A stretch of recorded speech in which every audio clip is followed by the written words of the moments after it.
President al-Assad stresses that any direct aggression on Syria will only solidify the country's basic principles and independent decision.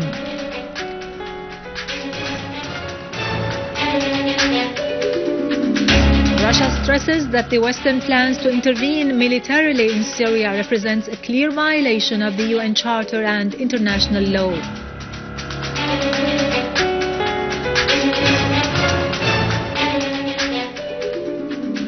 Our armed forces continue uprooting terrorism, killing and wounding dozens of them in several areas.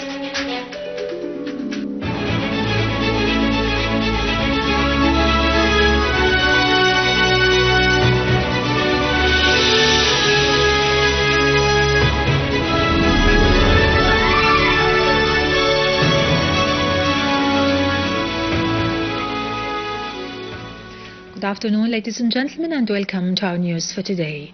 President Bashar al-Assad received a Yemeni delegation comprising party leaders and members of parliament.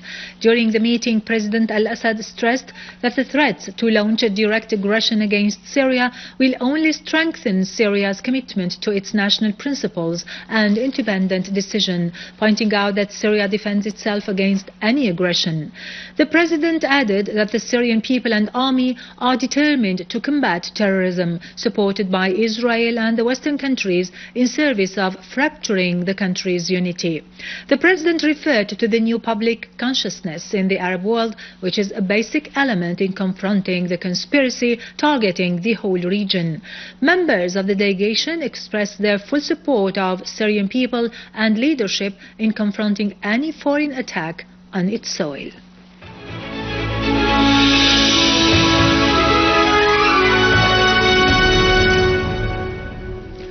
Russia stressed that the plans set up by some Western leaders to launch a military strike against Syria represent a clear violation of the UN Basic Principles and Charter. The Russian Foreign Ministry said in a statement that Deputy Foreign Minister Gennady Gatilov, during his meeting with UN Secretary General Ban Ki-moon in Lahey, that he discussed with him the political and military situation in Syria.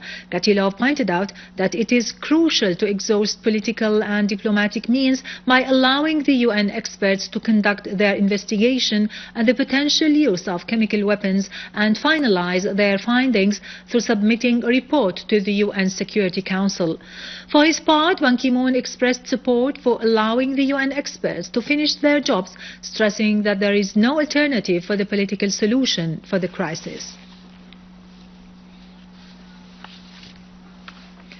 The Russian Security Council stressed that the Syrian government cannot be accused of using chemical weapons without submitting a hard evidence, warning that launching a military operation by the West against Syria will drive the whole region into chaos and strengthen al-Qaeda network in the region.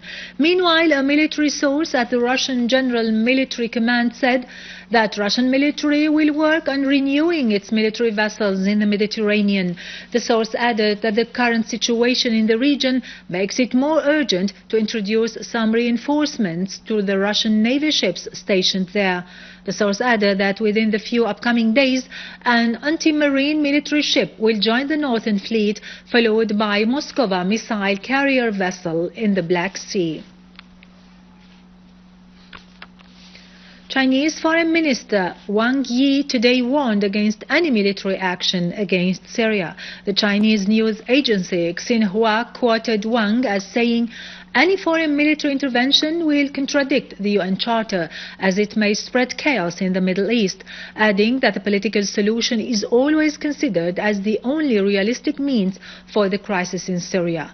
He called upon all sides to show restraint and calm in dealing with the Syrian crisis, adding, "No one should meddle in Syria or preempt the investigation results on the alleged use of chemical weapons in Syria." The Chinese minister said that his country is watching the situation in Syria closely, pointing out that the Chinese side strongly rejects the use of chemical weapons in Syria and supports making a UN objective, independent and honest investigation. Iran renewed its warning against launching military aggression by the United States against Syria. Colonel Muhammad Ali Ja'fari, head of the Iranian Revolutionary Guard, said that the Zionists should know that a military aggression against Syria will lead to the extermination of Israel soon. Colonel Ja'fari added that the United States and some of its allies have been planning to deal a blow to the resistance axis by supporting the armed terrorist groups with different types of weapons, and they are trying now to launch military action against the Syrian people after the failure of their terrorists. He pointed out that the American army had already suffered defeat in Iraq and Afghanistan, and this time their failure will be even greater in Syria. For its part, the Venezuelan National Assembly condemned the American threats to use force against Syria, stressing that this represents a violation of the UN Charter, calling for finding a political solution for the crisis in the country. The Assembly issued a solidarity statement in which it said that Syria is being exposed to a media misinformation campaign with regard to the use of chemical weapons, something which leads to the distortion of facts on the ground and justify military intervention in Syria. The Assembly emphasized that the terrorists supported by some regional governments seek to destroy Syria and its legitimate political leadership.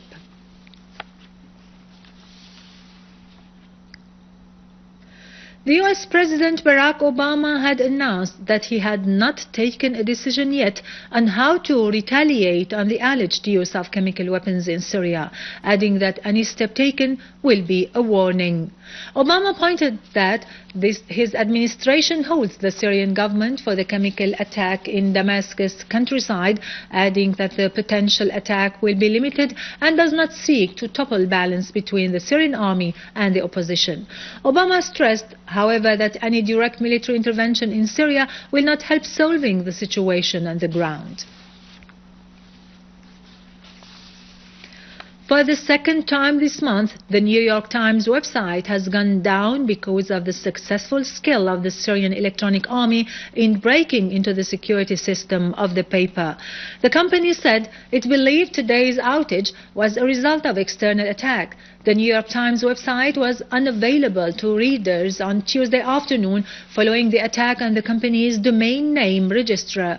The attack required employees of the Times to stop sending out sensitive emails.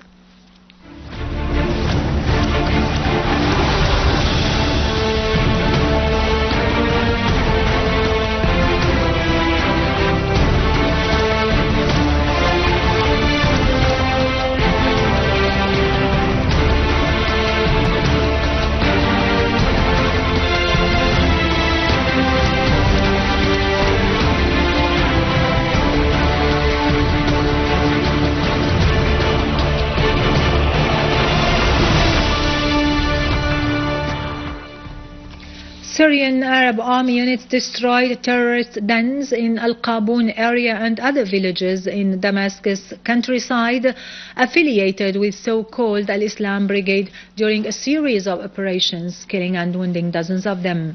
An official source said that a number of terrorists were killed, including a sniper, during the clashes with the terrorist group in al-Qaboon and Jobar neighborhoods.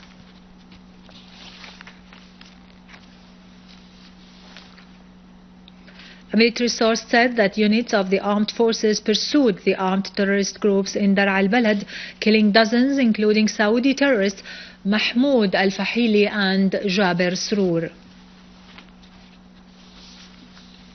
Other army units destroyed terrorist gatherings in 3 villages in al-Qunaitira countryside, killing and injuring a number of terrorists.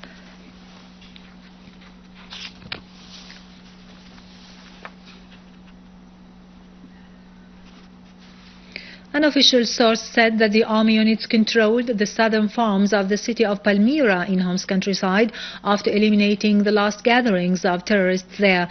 The source added that dozens of explosive devices planted in the farms by the terrorists were dismantled.